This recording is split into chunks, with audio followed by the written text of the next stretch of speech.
Assalamualaikum warahmatullahi wabarakatuh. Ya, perkenalkan nama saya Ahmad Syafi'i. Nomor NIM saya 18120061.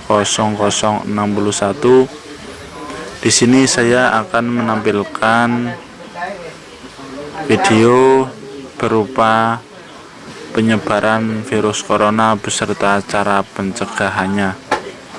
Mari kita simak video berikut ini. Perang melawan virus corona masih berlanjut. Sampai video ini dibuat, jumlahnya udah naik sampai segini banyaknya. Dan yang lebih menyeramkan, ini masih bisa banget naik berkali-kali lipat kalau kita nggak bergerak sekarang juga.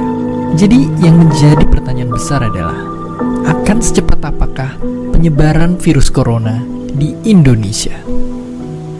Kita mesti tanggap, Gubernur Jakarta udah ngelakuin simulasi yang nunjukin bahwa kalau kita nggak bertindak dalam 2 minggu ke depan akan ada 6.000 kasus hanya di Jakarta sendiri.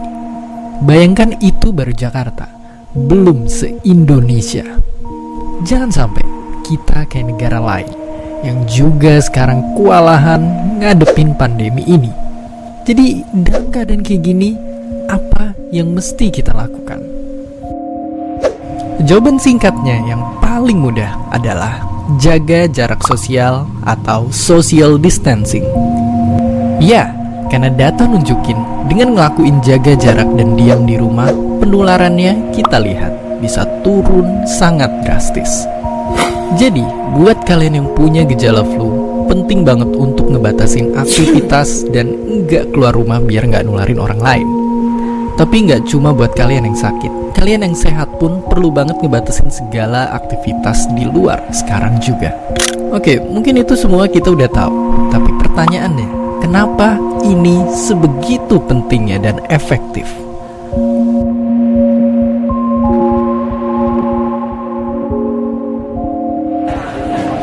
Jawabannya, karena virus corona punya jurus hebat yang bisa bikin dia sembunyi di tubuh orang yang sehat. Yang mengerikannya adalah, bisa aja kita sebenarnya udah ketularan, tapi kita nggak ngerasa sakit karena imun tubuh kita kuat. Tapi kenyataannya, begitu kita kontak sama orang yang daya tahan tubuhnya lagi turun, kita bisa nularin virusnya ke mereka. Biar gampang kebayang, lihat ilustrasi ini. Bayangin ini pergerakan orang-orang di luar sana. Coba untuk sementara kita bayangin kalau virus corona ini tiap kena orang baru akan langsung nular. Ya, terlihat mengerikan. Tapi meskipun begitu, kabar baiknya kalau kita udah sembuh dari suatu virus, kita jadi lebih kebal dari mereka.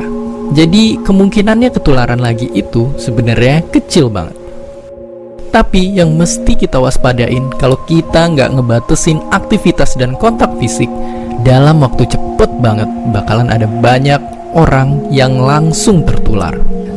Beda ceritanya kalau hampir semua orang memutuskan untuk ngelakuin social distancing dan ngebatasin aktivitas dengan diam di rumah aja, laju penularannya bisa jauh kita perlambat seperti yang terlihat sekarang. Tapi ya, tadi semua itu cuma simulasi.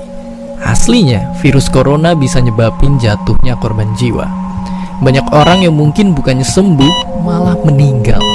Jangan sampai kita terlambat dan bikin banyak orang terdampar di UGD tanpa dapat pelayanan atau fasilitas karena jumlahnya terbatas.